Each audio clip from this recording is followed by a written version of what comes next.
Welcome to Games and Feelings, an advice show about playing games, being human, and dealing with the fact that a lot of stuff comes out on October 20th, and we're going to have to talk about it. I'm your host and question keeper, Eric Silver, and my favorite holiday, which is celebrated on October 20th, is the International Day of the Air Traffic Controller.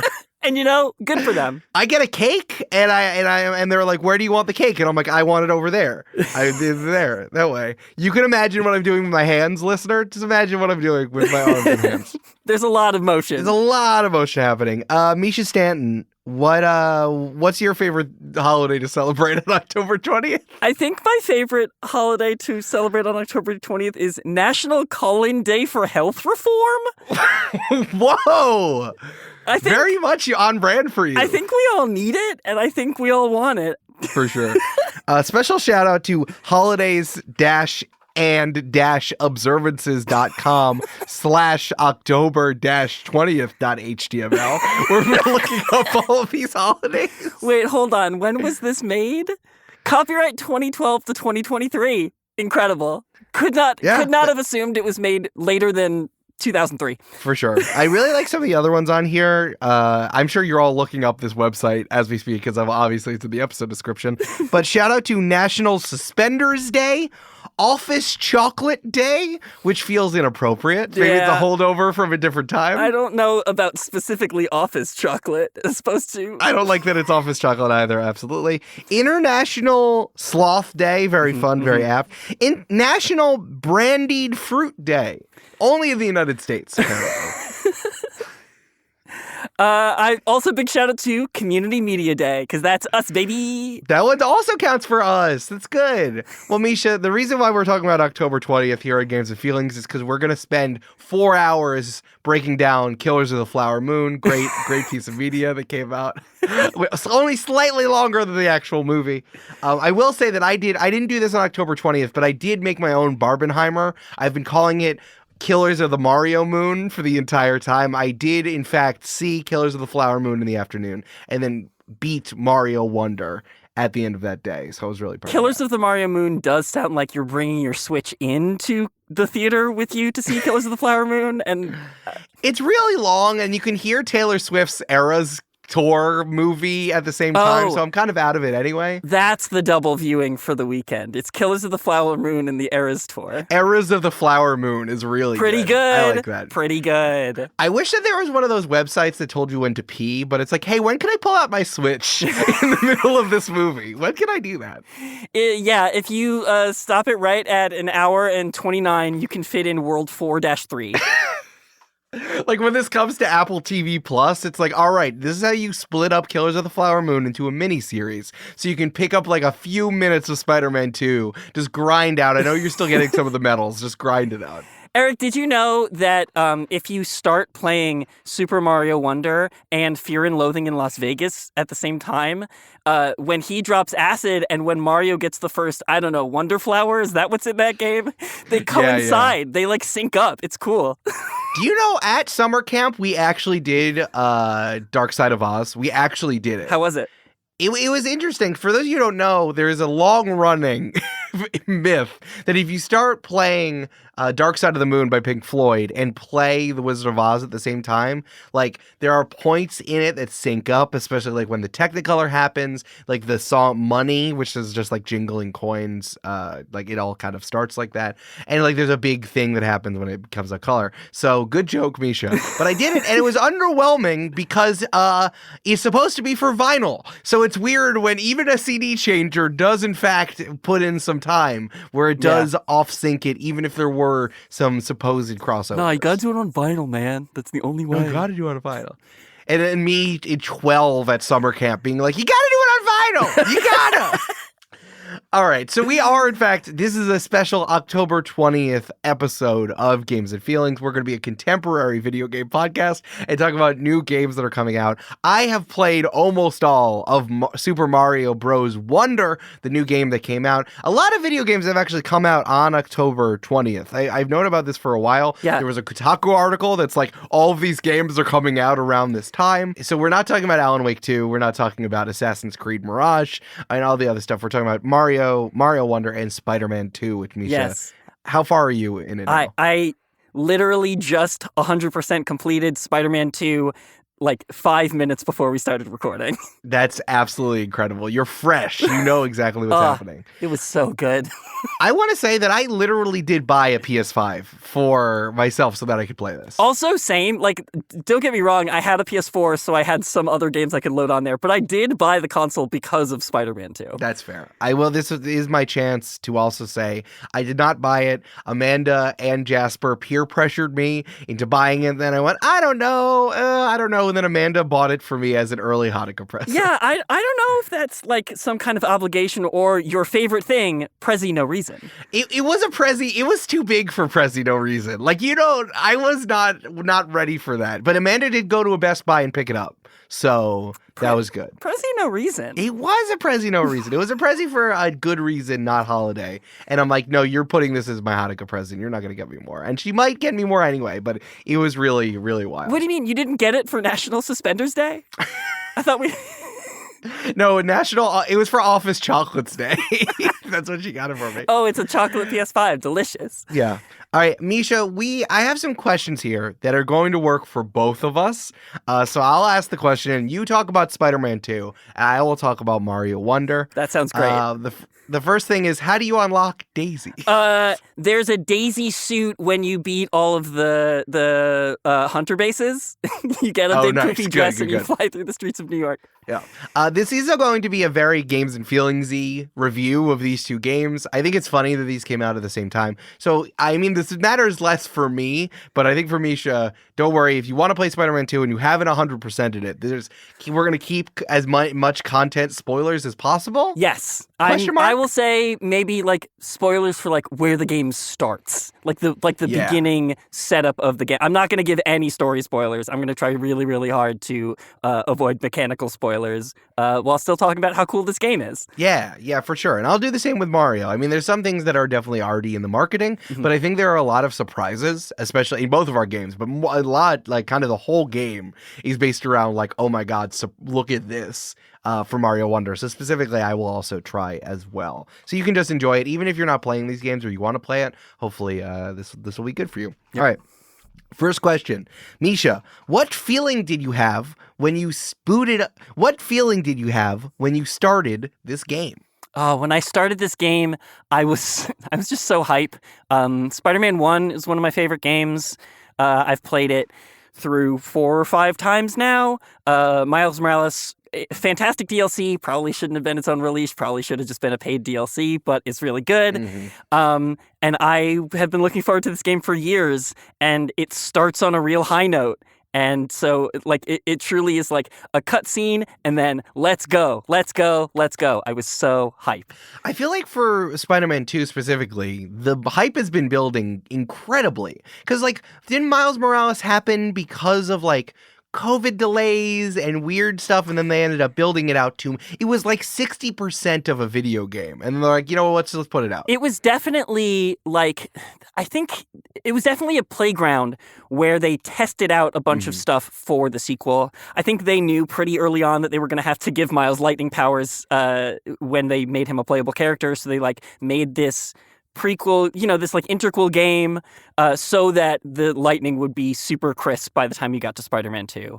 There's a couple other systems in there that like get iterated on. And then in Spider-Man 2, like the quality of life improvements on the things they couldn't make too different in Miles Morales, like really smooth a lot of the experience over from the first one. I think it's so funny, just the way that video games work, but I think that it most embodied it with Miles Morales, how like Miles's dad in the video game universe was always a cop, and he always died in Spider-Man 1. I don't think that's a spoiler. I think you're fine. Well, you're fine. So with that's it. the It's thing. fine. Like, we are 5 years on from the first game. It's just the second game that just came out. Right, exactly. But then it's like, okay, and then we're in Harlem for the majority of Miles Morales, and then like because this game came out in 2021, which again got pushed out because they're like, we want to just put this out. It's not a full game, but it's something. It's just like, oh, hey, congratulations, you're having a large large conversation about the police, right? When you're releasing this game that you've been iterating for 4 or 5 years. Yeah, there's also like a pivot from like the first Spider-Man game is really pro-cop, kind of like very strangely so, especially for 2018. Like it's very pro-cop. And then like in Miles Morales, they sort of scrambled to be like, let's get it away from being pro-cop. What can we do? I don't know. There's an app where the community reports crimes. And then that's what they do in the second one to completely divorce it from like being copness. Like also, the first one makes you do a lot of like solve a lot of crimes and beat up bad guys with the cops. And in the second game, those are like largely ignorable, which is nice. Oh, good. That's nice. I need to say that when I was in Los Angeles and at Mischa's house, fasting for Yom Kippur, I spent a lot of time just like so at the lowest energy of my life being like, yeah, good job, Spider-Man. Wow, good job. Hey, Spider-Man, great. Just like you or me playing Spider-Man 1. Yeah. Incredible. Okay, so Super Mario. So I am only a casual Super Mario fan. What do you consider like the game before Super Mario Wonder? This is a great question. So the feeling that I had before I started this game was kind of trepidation. So there is a division between Mario genre games. They established this in various places, like about the difference between like Paper Mario and Mario RPG and Mario and Luigi RPG games are totally different universes as opposed to the 3D Mario and the 2D Mario. For example, the 3D Mario can swim, 2D Mario can't. So it's like literally multiverse bullshit, right? Gotcha. But like during this time, in between like various 2D Mario games, like Odyssey came out and like obviously it rocked everyone's world, but it feels 3D Mario feels so different. 2D Mario is just like, oh yeah, they put it out every once in a while. It feels like it's for children. It's almost like the Pokemon of Mario games where it's like, I'm an adult and I want to play this, but I know that it is geared for an 8-year-old to play also. So I was definitely coming with trepidation. But also in the in-between, I've been watching a lot of Mario speedrunners and Mario ROM hacks and Mario Maker. So it's like seeing 2D Mario at the highest levels of difficulty and creativity for that matter. Right. And being like, oh, this is what it could be. But Nintendo being like the obscure, opaque company that it is just does whatever the fuck. And sometimes it's magical, I'm pointing to Tears of the Kingdom over there. Yeah. And sometimes it's absolutely baffling. I'm pointing to the online system over here of the Switch. So I was definitely coming with trepidation. I was going to buy it immediately, but I didn't really know what was coming into it, what I'm feeling at the end. Okay. So, Mischa, here's the second question. How are you feeling right now here at the end of the game? Right now, really satisfied. I think that I ran into some glitchiness towards the end, which I'm sure will be patched out because this is, again, 4 days after it came out, and it's one of the most processing-heavy games they've released so far. So I'm sure that's going to get patched over, but, like, gosh, the story really hit for me.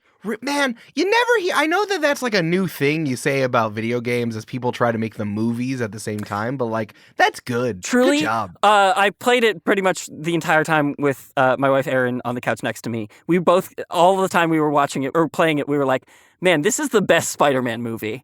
Like this is." Actually better than all the other movies that have come out so far. Mischa, don't worry. There is a question about what it's like playing with your wife on the couch. We will be discussing that. Great. So yeah, just it really hit on a lot of levels. There was like one thing I had a quibble with at the end, but it's clearly to set something up for the future, and they just had to like kind of make it work. Of course. Because I'm, that's another thing. At the end of this game, I'm satisfied it was a complete experience, but also like looking forward to being like, of course, there's going to be a Spider-Man 3. Of course. And good. I mean, for something interactive, I think it's not as annoying as the Marvel movies, where it's like, oh, good, there's going to be more for me to play in 4 years for sure. Well, no, it's like, that's the thing. I think that they were always hoping there'd be a Spider-Man 2, but like Spider-Man 1 is a complete story and experience with a variety of things going on that all get pretty well resolved. Spider-Man 2, same way. Like it is a full experience on its own and also will benefit from being part of the series. Sure. I guess just like the way that I feel about superhero movies, how like it is a complete experience, but then they have to do something stupid. Like for example, the new Batman with Robert Pattinson in it, when like the Oh my Joker is God. like there. It's so fucking stupid. It's such a Could good you just movie. cut the Joker part out and it would be such a better movie? if that shit just didn't exist, 100%. Yeah. So it's like I really get pulled out when I know, maybe because it's like we work in media, so I guess I kind of see the content strategy above.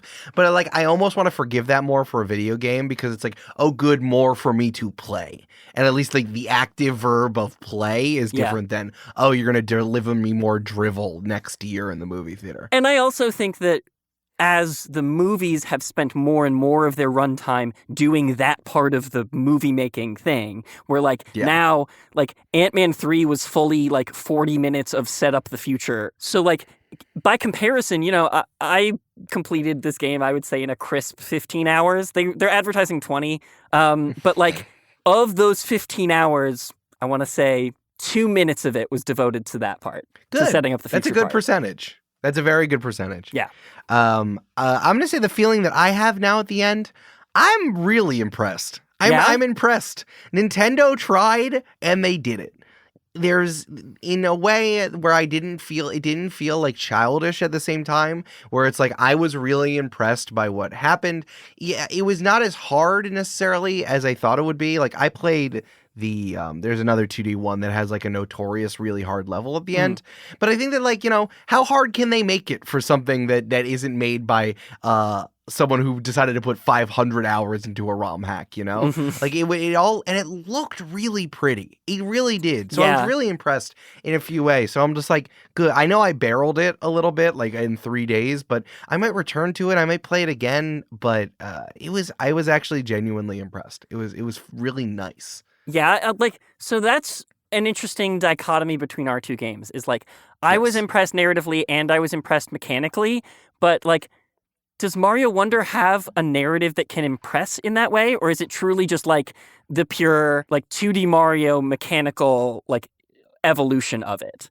I guess without spoiling, I guess. Well, I think let's go into the second block here, which is that I want each of us to kind of highlight 3 like feelings or ideas that bubbled up for us during this, and we'll go back and forth. The first thing is that Mario Wonder has one of the most solid magic systems I've ever seen in my life. Okay. And I'm saying this to you, another person who has swallowed so many stupid magic systems that I've ever seen. Wow. So the thing that I think I was impressed about was that going to the Flower Kingdom, that is the plot of this game, is that Mario and his friends are in the Flower Kingdom, totally different kingdom. It's not the Mushroom Kingdom. And it has like a different Prince Florian, who's like a little bug friend. Okay. And then they have these things called the Wonder Flowers, which is kind of their magic, this like sense of power and magic that's around. Sure.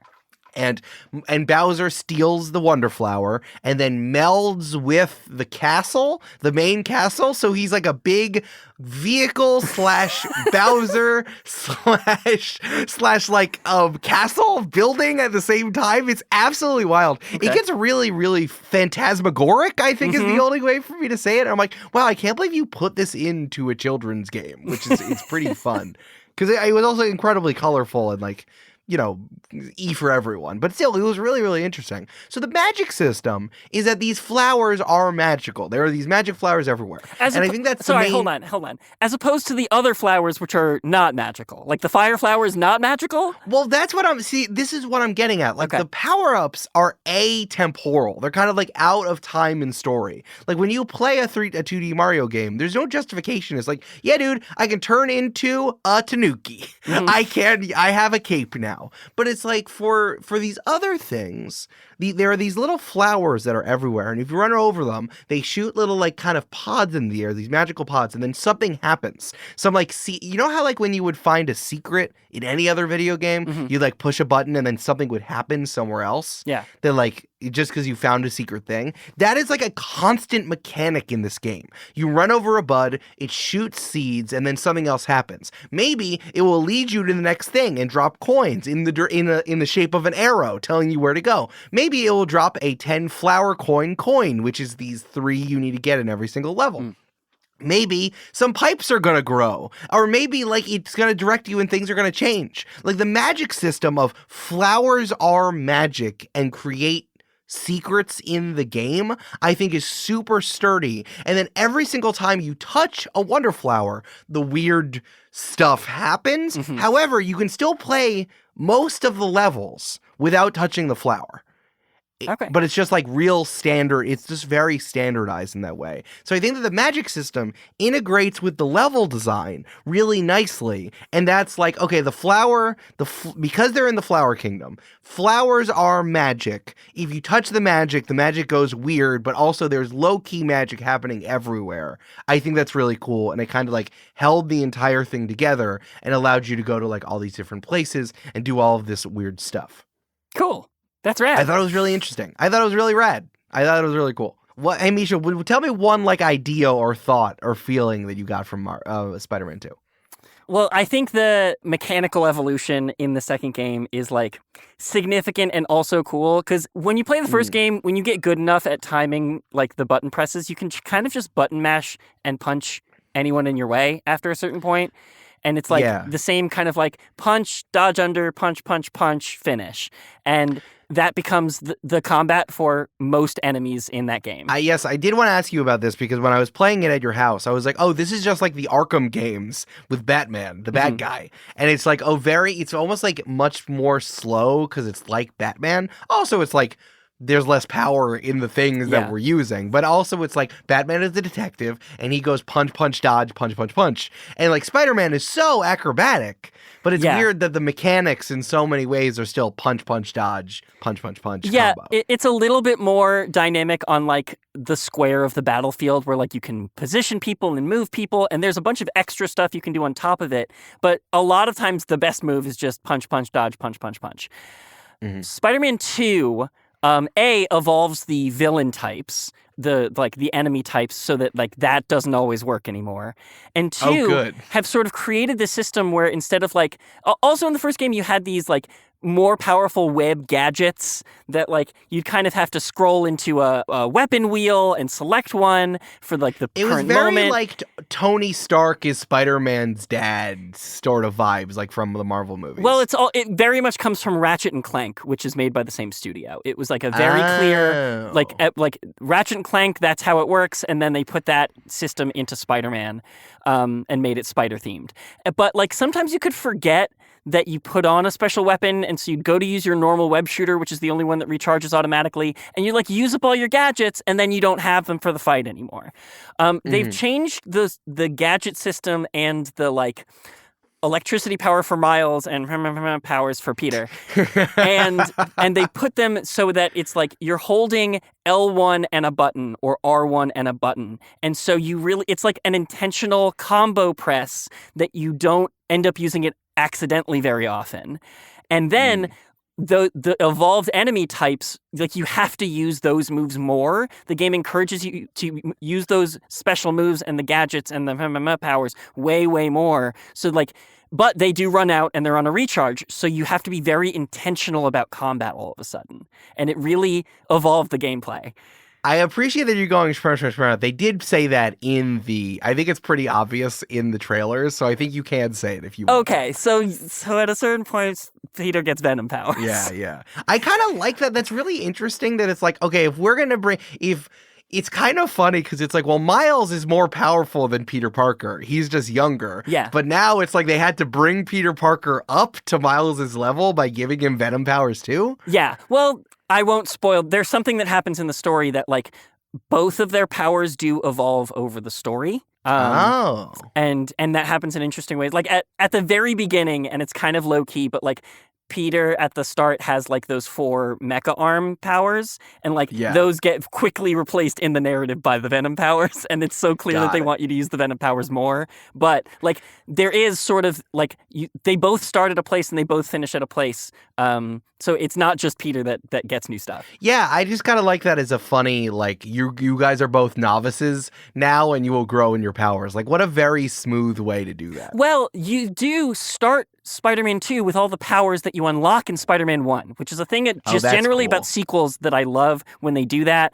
Like, the Kingdom Hearts franchise, which is near and dear to my heart, was so bad about this. They're constantly resetting your progress from the previous game for no reason, and you just have to learn the same stuff again. At the start of Spider-Man 2, if you press any of the advanced button combos from the first game that you want to use those abilities, they're already there at the start, and like it feels seamless. Tight. It's very cool. Yeah, the whole time I was playing Mario, I'm like, how do I get the honey blasters? Come on. There's only so few. I have so few people in my life that I can make. I have like 4 people in my life I can make Kingdom Hearts references to, and I really appreciate that. Oh my god, yeah, I'm constantly always one of them. If anybody out there on the internet, if you want to talk to me about Kingdom Hearts, specifically Kingdom Hearts 2, hit me up. Yeah. All right. Here's my second one.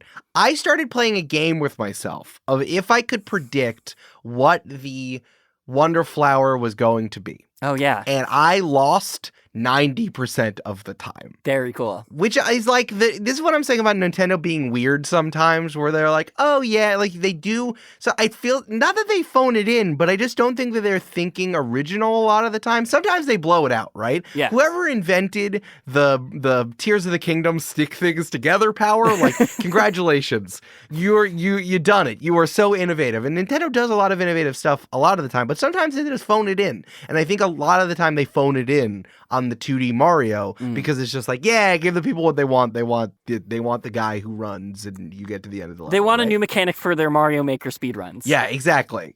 Or not even, like, they don't even want, they just want new levels, I guess, or they want an upscaled thing, something you got on the Wii, now you can play it on Switch, congratulations. But there were a lot of interesting things that I was not anticipating. The Wonder Flower truly does anything. Right, it can do anything in terms of the magic system, right? Yeah. Which is also why I like it. The Wonder Flower is unbridled, but it is supposed to be like goofy and silly and ridiculous, which it is a lot of the time.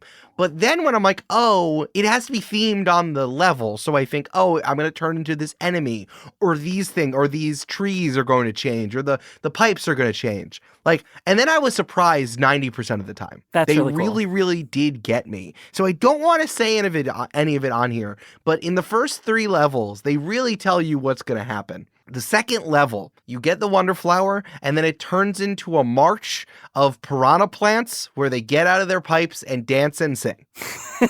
It is so wild. In the third level, the pipes turn into giant inchworms and move across the level. It's really wild and it's really innovative. They also do a lot of my favorite things. Everything is just very colorful, which I really appreciated. I think it is the best thing to do on the Switch, which definitely does not have the computing power that a PC or an Xbox or a PlayStation 5 has at all. But the way to do that is you run cartoons through it. That's why Zelda looked good.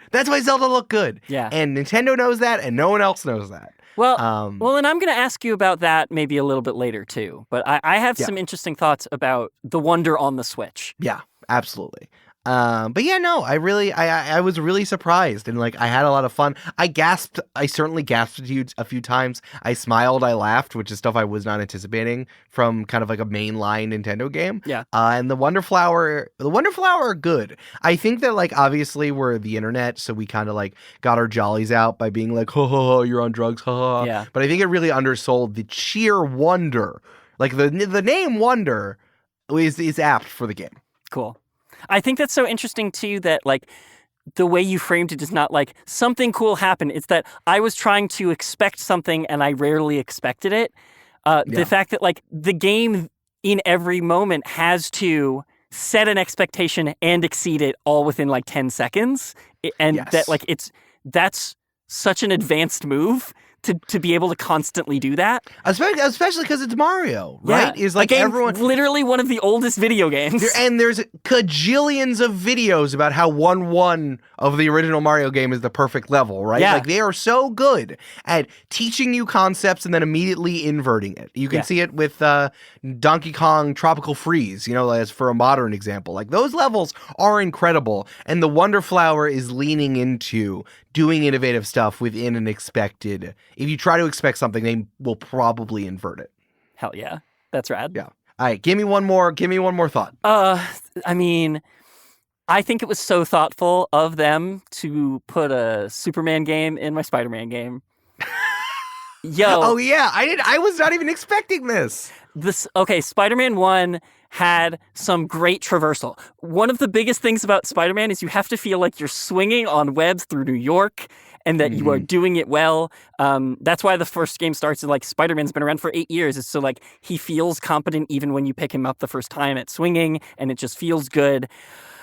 Spider-Man 2 took that to a whole new level. Everything is so zippy. Everything is so fast. Everything feels so good. And in the very first moments of the game, they give you like a glider suit, like glider wings. Oh my God. And the rest of the game, sure, you can swing around if you want, or you can just fly everywhere and go so fast, and it feels amazing. Also, New York is bigger. That's one of the big marketing things about Spider-Man 2 is that like it's always just been Manhattan, and now there's Brooklyn and Queens, and you can go there. Hell yeah! Did you go to my house? I haven't done it. I was going to take a screenshot of me going past the Multitude Studio if I can find it. Do it. I want to see if I can find it. But yeah, like it just. The flying feels so good. It feels so good. And like that's awesome. Superman games have had a notorious history of like being really bad, mostly because no one could nail the flying. And it's so startling that here it was in a Spider-Man game. Like it was hidden in a different game. Yeah. Especially you flying through rings is the single most notorious thing you do in a Superman game. They really they took a Superman game and fixed it and made it good and then put it inside a Spider-Man game. And I love it. Yeah. My final thing is that this looks awesome. It looks so good. The cartoony vibes of everything. This is finally Mario looks. It looks like a cool, fun video game instead of like do you ever see those videos where it's like Mario in 60 FPS, like on like this graphics card? Well, isn't that like one of the big pushes behind this game? Like, didn't they throw a bunch of budget at the animation specifically? It felt like it's. I believe that's the case. I believe that like the big production push for this game is like we're gonna super beef up the animation department. The animation rigs are way more complex. I've seen some breakdowns where like the facial animations have their own rigs separate from the body. Like they put a lot of money into making it look really good. I'm truly not surprised at all.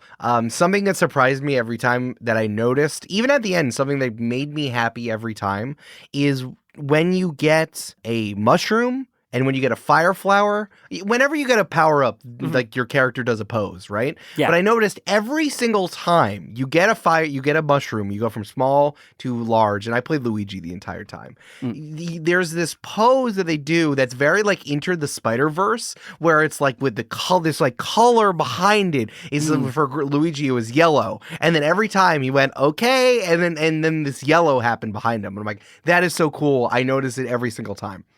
When you get the fire flower, there is also this move where your character like brings the fire back and does an anime pose with it, and the fire like whooshes. And then again, it's for a split second just to show you've gotten the power up. But it's every time, and it's so good. Everything looks so fun. Hell yeah. I really like it. That's great. My last thing here, again, trying not to spoil anything, is I loved how integrated the side quests were into the main quest, into the main world. Good. Yeah, in Spider-Man 1, like, don't get me wrong, the Spider-Man games, this series is a collectathon. There's a big map, and there's icons all over the map, and you do little quests, and then the icons go away, and it makes your dopamine centers go burr. But in this game, I don't know, maybe just like the writing was more on point. They spent more time like really making it feel like it was part of the world. I feel like in Spider-Man 1, especially specifically all the science missions, I feel like, you'd go up on a thing and it would like cut to a different version of the map with specific one-off mechanics. I and hated you'd that. complete it and then it'd be done. And then you'd never see Yeah. it again. The science missions in Spider-Man 2, they're recurring. They feel like part of the world. They're tied into the narrative better. Like I felt more connected to them in a great way.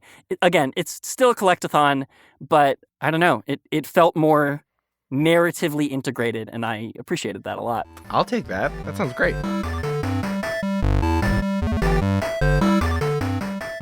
Hey, it's Eric, and I'm recording this on the eve of Halloween. I have all of this candy, and I do want to eat the Reese's and the Snickers myself, but you can have the mounds and the almonds. You can have the mounds, and I don't even know the name of the candy because it has... Why would I want almonds and coconut? That's so nasty. Get in the comments and tell me if you don't think it's nasty. I think it's nasty. You can have them. Have all my Halloween candy I don't want. First of all, hello to everyone who followed us for free over at patreon.com/gamesandfeelings. I don't post things for free over there, so I appreciate that you're doing it. I've been doing Patreon for so long that, like, all of these changes, I just don't understand. Patreon has always been the place where you give me a little bit of money and I give you extra content, so definitely consider jumping up. For just $5, you get the bonus replay episodes with me and Amanda, and you can even get ad-free episodes as well as you jump up, and you can get the exclusive question form, which no one has used. Some of you do have the thing, but some you don't use it, and I think you should.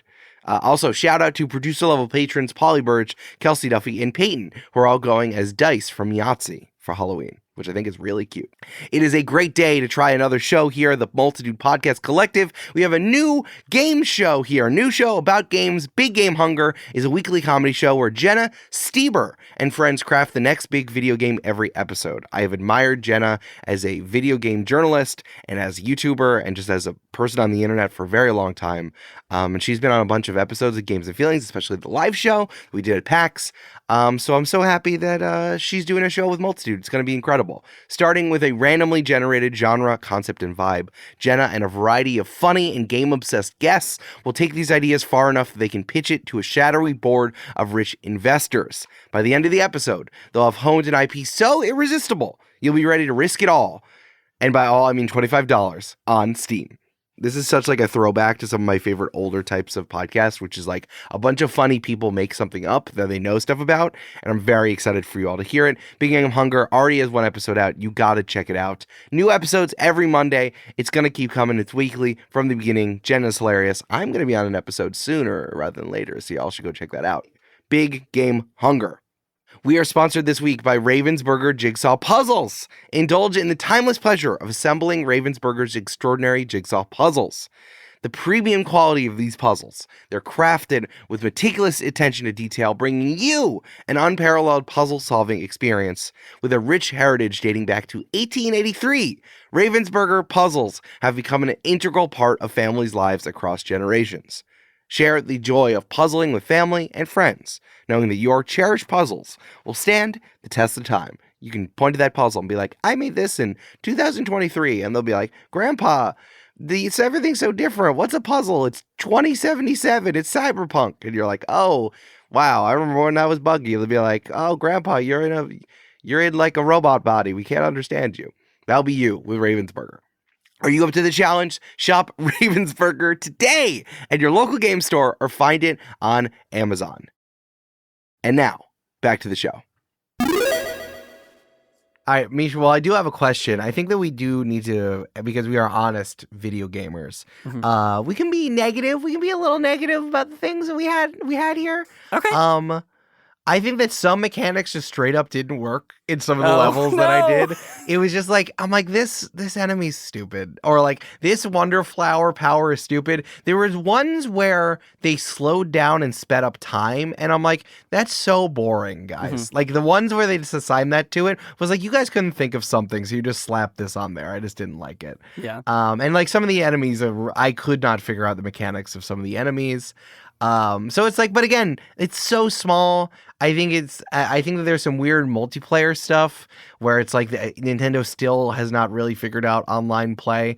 But like, I don't play these to do it with other people. I do it just to play by myself. You can't expect a game that was founded as a board game company in the 1890s to know how to seamlessly do online play. Okay, Eric? I know, but they just love doing bad online. Yeah. They commit to it and then they do it badly. So it's like, it's very much a Nintendo game. There was also an entire type of level. They had a lot of bonuses, which I thought was really fun, like different, like outside of like levels. There was like a KO arena where you have to defeat all these people in a certain amount of time, and these challenges. Like, I haven't even talked about the badges yet, which is fine. It's kind of just like a fun, interesting thing. There was something called like Search Party, which is where you got to find these 5 medallions, but it's supposed to I think it's supposed to encourage multiplayer play, that you can only see a lot of the blocks if you're playing a certain character. They're invisible to you if you don't do it. So I'm like, absolutely fuck this. No way. I used a guide for every single one of them. I couldn't figure it. I even tried to figure them out by myself. Even the first one, I got 4 of them and I couldn't find the 5th one. It was stupid. So it's like, again, so still some big swings and misses. Especially trying to integrate these like multiplayer online stuff. What about you? Do you have any negativos? Yeah, I think that it's such an ambitious game, Spider-Man 2. But like, they were doing so many new things that it came out unpolished. Like I mentioned that, like I played it the first 3 days after release. I'm sure they're going to patch it, but like, my kingdom for the days when video games were released and they worked, and you didn't have to like send them out unfinished. I understand there's economics in play about that.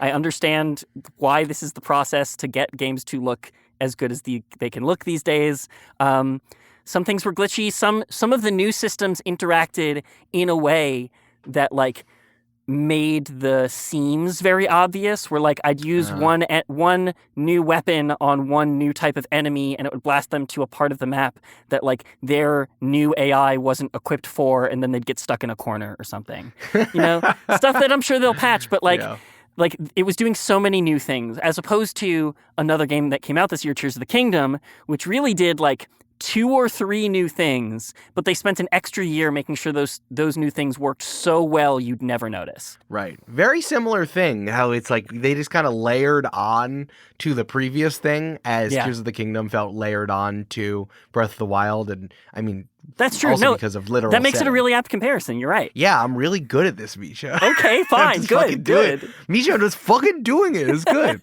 That makes sense. Yeah. I mean, man, open world games are so hard. It's like they're balancing both the expectation of like, I want to play this for 5,000 hours, but do people want to play it for 5,000 hours? Like, they would rather have shorter games that are better. So it's hard. And I think it seems like they tried.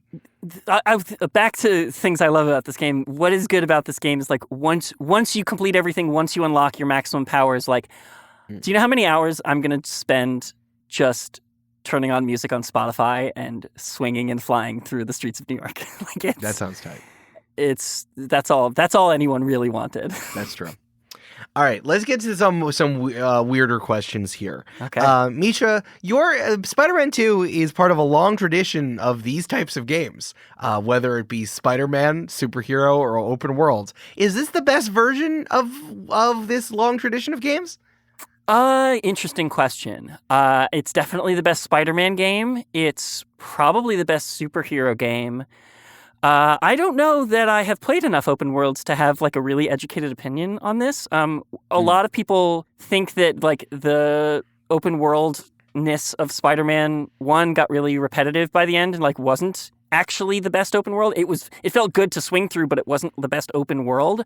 I know a lot of people cite like Horizon games, Horizon Zero Dawn, Horizon Forbidden West, as one of the best open worlds. I couldn't make it really past a couple hours in those games. I bounced right off of them, so I'll never know. I don't know that I could say it's the largest sandbox to have a single player RPG in. I don't know that I'd call it an open world game. It's just a single player RPG with a big sandbox. Respect. Okay. Is this, for me, the same question, part of the long tradition of Mario games? Is this the best version? No, I don't think No? so. I think it's a modern iteration of this, but it's like it just cannot hold a candle to like Super Mario World and the innovation, just like the sheer, not even nostalgia, but just like Yeah. doing the most with less that was truly making a game on the Super NES, you know? That was my first And video game. Really? Yeah. Hell My yeah. grandpa had an SNES, and he had Super Mario World and Donkey Kong Country. Hell And those yeah. are my first two video games. I just think that video games are a medium that needs restraints, and it's almost like when they're making a new 2D Mario game, it's like they don't have any restraints. It is truly the most open canvas thing they could do, and they did something very fun with it. But it's like it just does not hold a candle to the power of like the foundations of this entire thing we're doing here of video game. And also like, man, you can really do so much more with 3D Mario. Like I'm still fucking beating down the door in Japan waiting for for Mario Odyssey 2. I really am. So that kind of gets into the thing I wanted to ask. I hope you don't mind diverting from your list of questions for a moment. No, it's fine. A lot of the reviews that I saw of Super Mario Wonder, like more than one, several, to the point where it was a little weird, framed this game as, wow, the last game on the Switch is really good. Yeah. And I think, like, Nintendo has announced that they're going to come up with a Switch successor and that they're working on it. But it's so weird for everyone to have pegged Super Mario Wonder as the last Switch game. Like, everyone just sort of decided it at the same time. It seems odd to me. So, like, do you think Odyssey 2 is going to be on the Switch too? And how do you feel about that? I mean, it's all continuous, you know? Like, the Wii and the Wii U were pretty much the same. If it's the same gimmick, like, I consider it all to be the same thing. I think also, like, the number of video game journalists there are now is, like, the only way they exist is if you, like, are you're, like, snarky all the time and you, like, make predictions and there's a lot of groupthink. Just because, like, there's such a rare breed now. I think that has more to do with, like, the number of people who wrote about it and the fact that you have to, like, beat this game in 24 hours and write up a review about it. Yeah, I mean, like, in fairness, we did beat these games in 3 days. Yeah, that's true, but we didn't have to write about it. We're just talking about it on a podcast out of our own volition. It's totally fine. Okay, fair. So, I think it also has to do with, again, the opaqueness of Nintendo and the leaks that have been coming out from Nintendo lately. Everyone assumes that the Switch 2 is coming very soon, and they're going to push this out, and, like, I just think it's a lot of, like, tea leaf reading that people are saying is truth because they have to for those clicks. For those clicks, yeah, that makes sense. For dem clicks. I mean, fortunately, we finally reached the computing processing power where things can be backwards compatible. I remember, like, when the PS3 came out and people were like, what do you mean I can't play all my PS2 games on it? And even though that was never the expectation to that point, the PS5 is, I would say, like 95% backwards compatible. Like most of my PS4 games, you can just re-download and replay straight as is. Hell yeah. So, like, maybe the Switch 2 will have backwards compatibility and you won't lose your entire I think game it's investment. going to. They've alluded to it and said there's going to be an easing between the two. Also, I think because it's a similar gimmick, I think might as well just make the same kind of port. Again, I think it's a processing power issue than like especially because so much is digital now. It's like, you might as well. Like, you might as well. Hopefully they can fix the Joy-Con sticks. They probably won't, and we're just gonna have to deal with it because that's what it's like doing Nintendo. I alluded to this before, but Mischa, do you have any stories about playing with your spouse on the couch next to you? I do have a bunch of stories because my wife Erin was an only child in a poor part of the country, and so they didn't have a lot of games growing up. And also, she has cerebral palsy, so she only has the use of one hand for the most part. So she found it really hard to get a hold of controllers, but I'm a big video gamer, and we started playing together, and it turns out she loves the kinds of stories that happen in video games. She just can't physically play them. So we've played a bunch of games. We played both God of Wars for the recent generations. We played Spider-Man 1, Spider-Man 2. We've been playing Ratchet and Clank Rift Apart recently, which is also great. Also made by Insomniac and just as pretty. My favorite story, and I may have told this story on this podcast before, so forgive me, but easily my favorite story about playing video games with Erin on the couch is when we downloaded the remastered version of Shadow of the Colossus. And I tried to tell her very little about what that game's about, famously about, and we got through to the first Colossus and we beat it, and there was a sad cutscene where it collapsed to the ground and faded into the earth. And she said, "That was so sad. I don't want to play this game anymore." And I said, "Erin, congratulations. You beat Shadow of the Colossus." You just got arted, motherfucker. Yeah, congratulations. You had a response to the art. The only winning move was not to play. You did it. It's exactly. You're not a mark like the guy in the game Shadow of the Colossus. Yeah.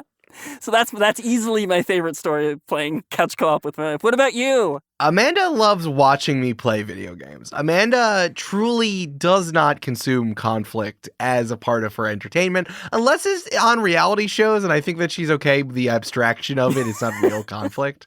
But she does like watching me when I'm playing video games on the couch. I want to say this one particular thing. So Amanda, so like she just gets so stressed out. She just like tenses up when I have to do like a hard level. Even honestly, I get that. Like I have physical reactions when I play first-person shooter games that I cannot control that makes me objectively worse at the game. So I'm with her there. That's fair, but she's doing this by watching me play Super Mario Wonder. Okay. So this is not a spoiler. You can assume this as this happened. As you get to near the end, there are some special levels that get unlocked as you go through, right? And there's like some real gauntlets at the end and that are marked as such. They're like called gauntlet in the level, right? Yeah, I imagine that the hardest levels would be at the end, hopefully. And they're called gauntlets. Yes. Okay. So I ended up playing one. I think it must have been the second to last level. And there's just like a part where you jump and there's, it's a platformer. So you just jump and you run and blah, blah, blah. And I nail it at the end. I get like a bunch of just moves and I kind of do it like off of just vibes. Like it's the first time I've seen it. It's just coming out of nowhere. And like, of course, it's not necessarily about the jumping. It's about that everything's happening on screen at the same time, right? Yeah. If it took away the flashing lights, it would be so much easier to hit the jump targets. Right, exactly. So I end up and I finish it, and then Amanda goes, "Feel my hand." And I touch it. Her hands are sweaty. Her hands are sweaty from watching me play Super Mario Wonder. It's like an intense thriller movie. Truly. This is like Final Destination, but it's Mario. Yeah. So at various times, Amanda's like on the couch crunched up and she'll go, "Ah!" while I'm playing. And I'm like, I know. I got it, though. I've been doing this for a long time. I got it. Incredible. Okay, Mischa, since this is a video game podcast where we talk about contemporary video games, we are going to have a Game of the Year discussion. Ooh, okay. I'm being accosted by the most quintessential conversation in gaming podcasts. Okay. We are barreling towards Game of the Year discussion time. People are going to be putting out 5-hour episodes of colleagues at a media company yelling at each other about whether Cooking Mama is a good video game or not.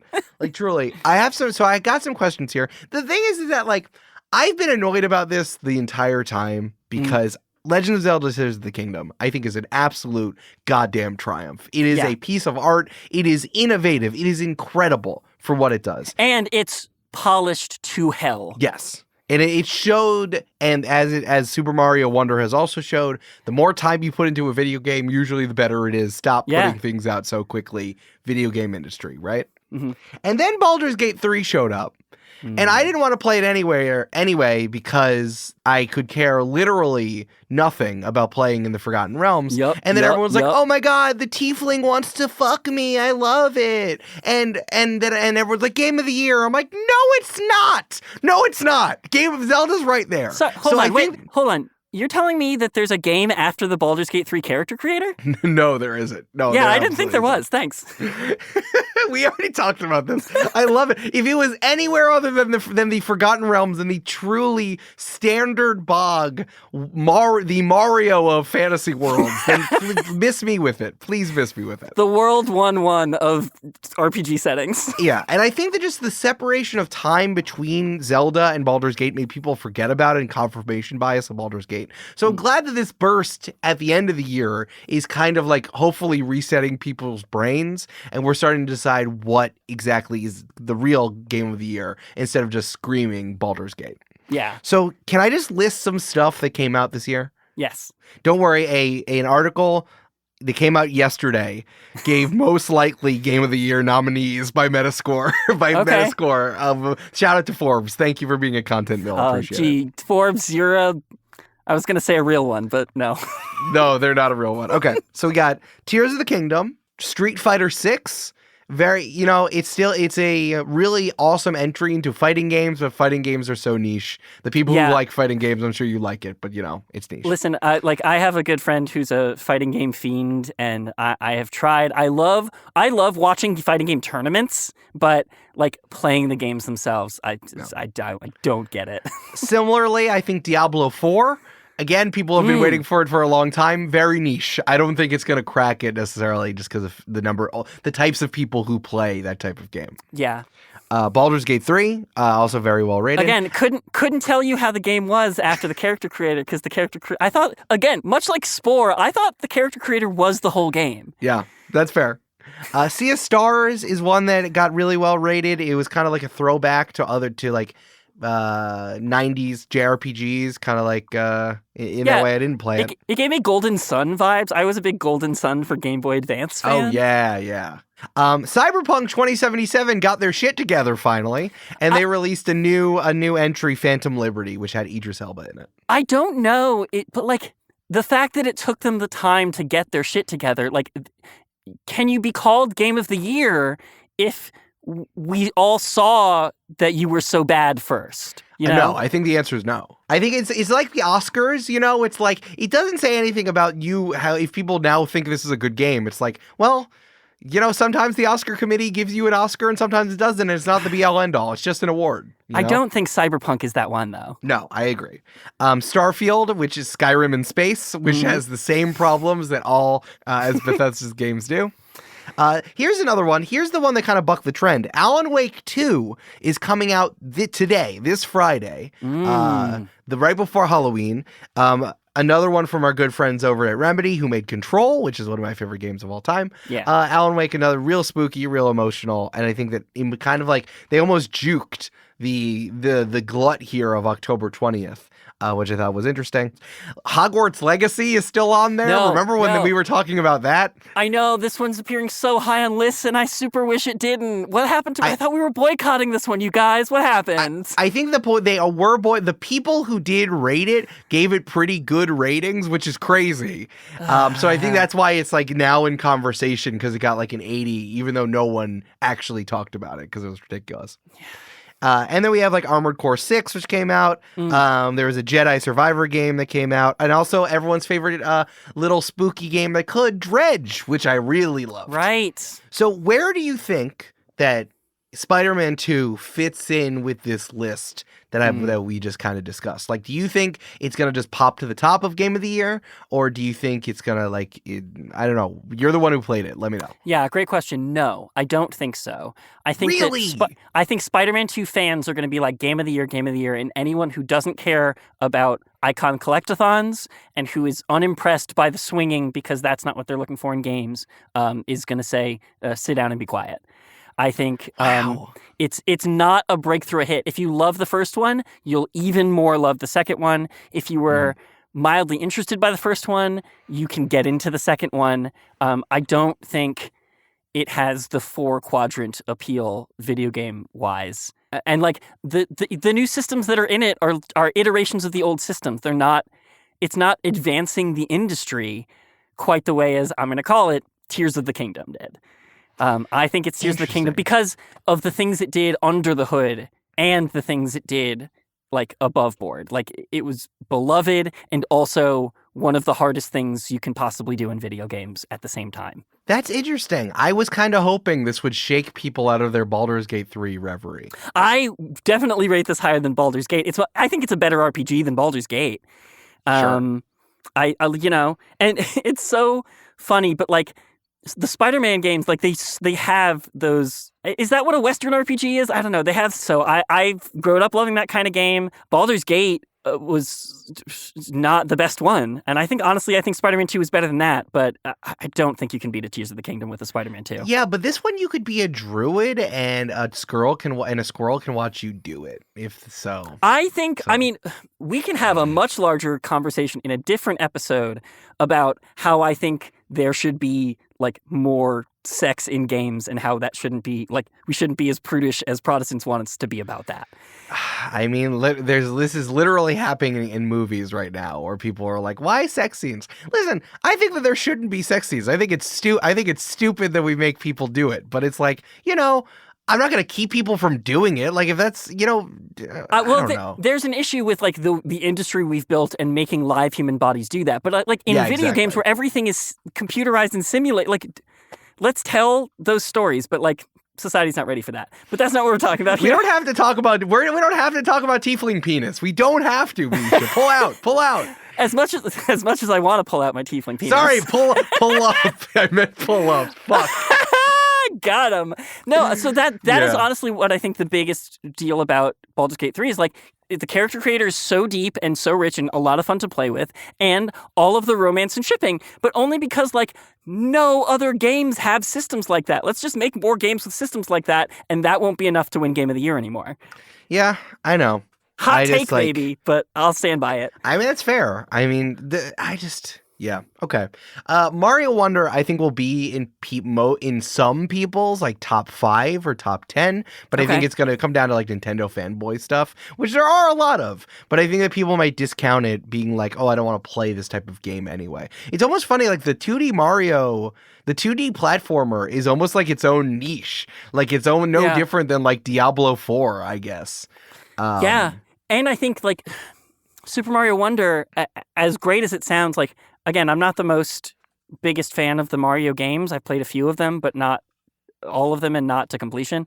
But, so like Super Mario Wonder, I think, has that Mario wall, that inner wall, that containing wall, where like, Tears of the Kingdom, like, not just diehard Zelda fans love that game, like casual people who like have a Switch and want the best experience on the Switch are playing that game, even if they've never Zelda'd before. Yeah, it's like the crossover hit. Yeah, it's like you only play Super Mario Wonder if you want to play a Mario game. Like, at some point... Like, if you want to play one of the best Mario games, play Super Mario Wonder. But, like, if you want to play one of the best games, play Tears of the Kingdom. Right, yeah, exactly. Like, I think it also needs to, like, be what people assume video games are, and I think that might be, like, a really modern, stylish 3D action adventure game is, like, what people think video games are. So I think that might be also be part of it, which is why, like, everyone's, like, so foaming at the mouth for Mario Odyssey 2, and this just feels like something cute Nintendo's putting out. Yeah, that's what happens with Game of the Year every year, isn't it? Is that, like, these are all games that hit in their niche, and the only ones that win break out of it. Yeah. And I mean, like, obviously this is like, it's a zero-sum game in the first place anyway that we're talking about this. Absolutely. Like, it's just for funsies. But I was just like, I just think it's so funny that all these games came out on the same day. I find it so funny. Happy National Brandied Fruit Day. All right, hold on. Here's the Kotaku article. I just want to read it to you. Great. Here are all the games that came out in October, okay? Okay. A Hellboy game came out on October 4th. Detective Pikachu Returns, October 6th. A new Forza game came out October 10th. Sure, okay. Assassin's Creed Mirage, October 12th. Lords of the Fallen, do not know what that is, October 13th. Sonic Superstars came out October 17th. What a bad choice. What a bad choice, Sega. Come on. Sega doesn't know how to make good choices with Sonic. It's fine. No, they don't. Spider-Man 2 and Super Mario Wonder came out on October 20th. City Skylines 2 came out October 24th. Big for Sims fans. Yeah. Alone in the Dark, horror game, October 25th. Ghost Runner 2, do not know what that is, October 26th. And Alan Wake 2, October 27th. What a chock-a-block. What an absolute fucking chock-a-block month. And then the new WarioWare game comes out in a few days, in November. Not to mention any number of indie games that people have worked so hard on in their bedrooms and in their studios, like, that get buried in these announcements. True. You know, imagine finishing your game at like the end of August and being like, all right, October's going to be it. And then all of this stuff gets dropped. It's wild. It's wild. Terrible. And right before this in September, Mortal Kombat 1, the resetting of the Mortal Kombat universe, Payday 3, which was very, very popular. Payday 2 was incredibly popular. And Starfield all came out in September. So chock-a-block here at the end of the year. What a year for games. And now we won't have more for another 4 years. Good. Love that. Good, and that works out for all of us. Yeah. All right. Well, Mischa, thank you for talking about National Suspenders Day with me. Really appreciate it. Yeah, no problem. Thank you for asking me questions about a game I really loved playing. I do it. A nice activity for me. I'm very excited to play Spider-Man. As soon as I'm done 100%ing Mario Wonder, I will let you know. Yeah. And I'm going to set up the PS5, have my little PlayStation 5 exclusive machine just sitting below my TV. Hey, Mischa, what are you doing when you're not talking to me about video games? Gosh, I'm editing podcasts and sound designing short films and working on other games. You can find out all about the stuff I do at my website, mischastanton.com. Well, those are all things. Those are all good. You can follow me on the internet. I'm L_Severo on Twitter, and I'm playing video games. So I just gotta lay down. Though Mischa, I feel so crazy all the time now. The world is so weird. This world is so bad at the moment. What if you picked up a flower and all of a sudden the subway just turned into a big old inchworm that smiled at you as it passed? Hey man, I'd like that. I fucking like that. It would be very nice.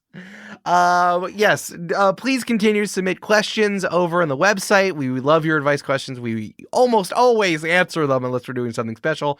But we have more episodes coming out, and it's all going to be all good. Well, Mischa, thank you again. Shout out. Thank you for the chocolate you gave me in the office. And remember, in the manual of Spider-Man 2 and of Super Mario Wonder Bros., there's nothing in those things that have anything about feelings. Eric, no spoilers for Spider-Man 2, but there are a lot of feelings. I'm sure there are a lot of feelings in the Spider-Man game. I'm sure there is.